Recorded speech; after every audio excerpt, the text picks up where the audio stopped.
It's time for Nip Talk. Okay. Today we're going to talk about at-home scar treatments. Are they a slam dunk or scam junk? Oh, did you come up with scam junk? I did. You like that? That's so brilliant. I was like, this did is why I you're rip here. that off somewhere, like unknowingly? Like It's so good. May I have ripped it off? Slam dunk or scam? Did I come up with that scam junk? All right. So in the global market, scar treatments are a 12 billion with a B dollar industry. And as a plastic surgeon, like forever, I've been really, I'm a pessimist. I'm a pessimist about everything, about like these different products. I've been a pessimist about scar treatments because, being the doctor that I am, show me the research.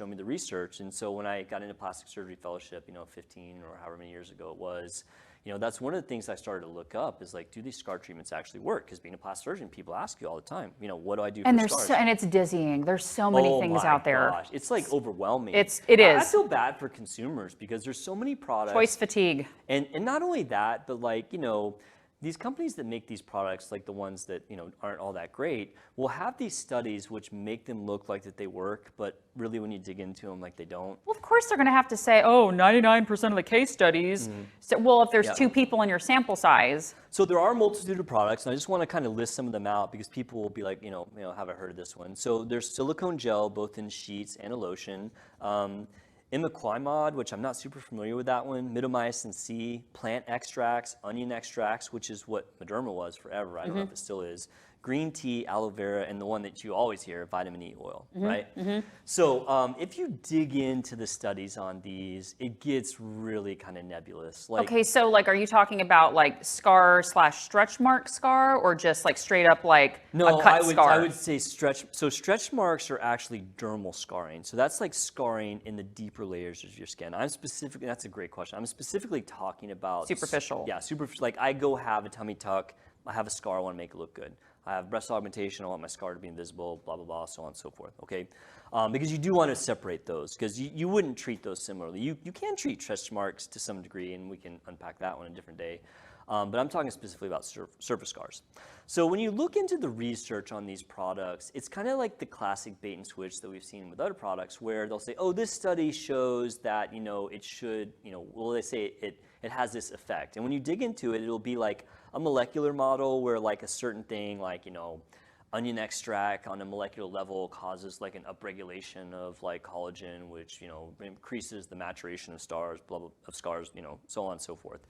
But then when you actually look at the studies that say, okay, I'm going to take this product and put it head to head versus nothing and see if there's a better outcome, that's where a lot of these products start to fall flat.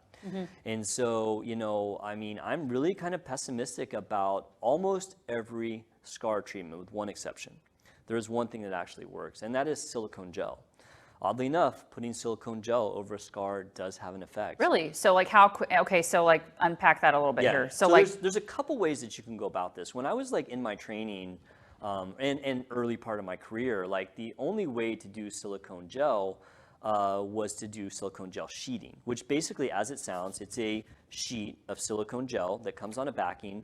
You peel it off, and it's got a sticky side and non-sticky side, and you take that and you put it on your scar, and you leave it on as long as you can. So if you can do it 24 hours, great, or do it 12 hours, like overnight when you're sleeping. And there's a lot of research that shows that it's very effective.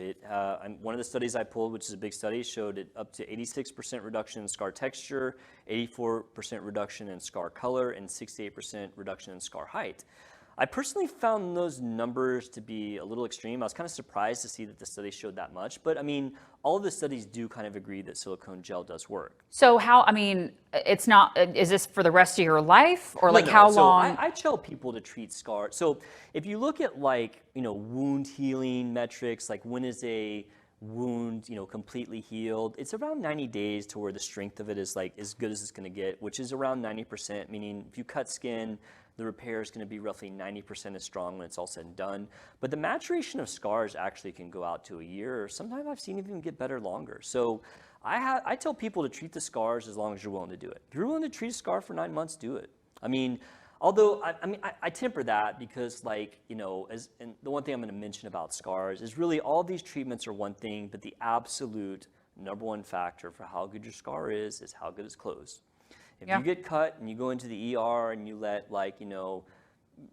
medical student, number one, sew you up, like it's not going to be as good of a scar as I do it. I Right. mean, it's just Someone not. who's professionally, yeah. I mean, that's part of my whole job is to be like this super meticulous scar closure. And like, it was funny when I was in general surgery, like I'm an artist at heart, Sure. and so I would do these general surgery cases. Like I'd do like a colon resection, and I'd be like, sewing up the incision, like they have this like midline incision. Like I would like take my time, and like do this like really nice closure. And like people were like, "You're gonna be a plastic surgeon." And at the time, I hadn't even thought about it, but like. Oh wow! So it was just how meticulous you were with like the aesthetic. I just love the artistry of stuff. Sure. And like I went in wanting to be a heart surgeon. I was going to be a cardiac surgeon, yeah. And then you were like, what if? Yeah, well, it was funny, like, and not to deviate too much, but like my best friend, who's also a plastic surgeon, he wanted to be a plastic surgeon from the very start. And we went to college together, and then we went to different med schools, and we ended up in the same residency program. But I was doing general surgery, and he was doing ear, nose, and throat. And he was actually the one, Dr. Jared Little. He's up in Louisville, Kentucky. He's a fantastic doctor. He's like, man, you should check out plastic surgery. He's like, I think you might like it. I'm like, I don't know. Like, I always thought plastic surgeons were like the personal injury lawyers of the medical world. How funny. It's like the what's the Texas Hammer guy? Oh yeah. You're the Texas Brian Scalpel Lomcar. guy. Yeah, I'm the Texas Scalpel guy. So I had like a bad connotation with plastic surgery. Like, just I don't even know why, but I did. I think because in pop culture, it just seems seedy because it's always the guy coming out in like a the Miami Vice thin tie and his Lambo, and he's like, right.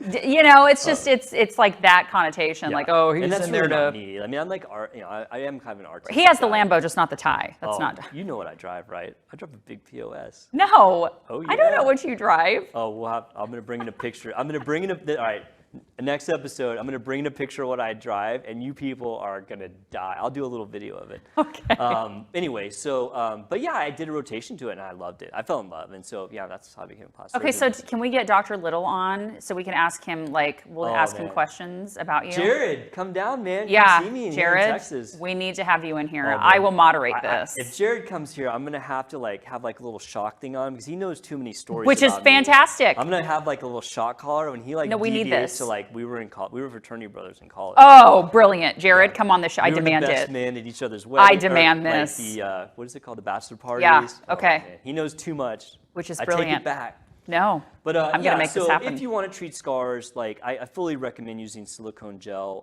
So the gel sheeting was the kind of the old way. Now they actually have silicone gel that's a lotion. Okay, so what is a favorite brand? So how much is it typically? I use Biocorneum. Okay. It's like BIOCORNEUM, Biocorneum. It's a liquid silicone gel. It also has SPF in it, which another important thing for making Perfect. scars look good is not letting them get exposed to UV light. Tanning because beds or yep, sun? For a period of 1 year. Yep. If you get UV light exposure to a scar, it can make it It gets red. dark. Yeah. So then you've got the dark I like scar. Biocorneum when my daughter, both my daughter and my son had these injuries on their face from various reasons. And of course, I closed them, which I think really is the reason they look good. But I did use Biocorneum, and Helps that their you dad's a can't plastic see, surgeon. Yeah, you can't see any of their scar. They had some really bad cuts on their face. Okay, so where can we, Amazon, or do we have to have a Amazon. prescription? So okay. I used to actually carry a Biocorneum in my office, and then Amazon started carrying it, and I couldn't compete with their Oh, prices. no, of course. So Okay, now I so how stick much are we like looking a, at? A tube like that's like $45. or Okay, something. totally It's not- worth it. not It's like any other crap gel scar that claims it'll like fix the your scar. Maderma scar fades, and they're a little bit cheaper in the far. Now some of those have come out with silicone gel versions. Like I just saw that when I was doing the research that I think it's Scarfade has now a silicone gel, which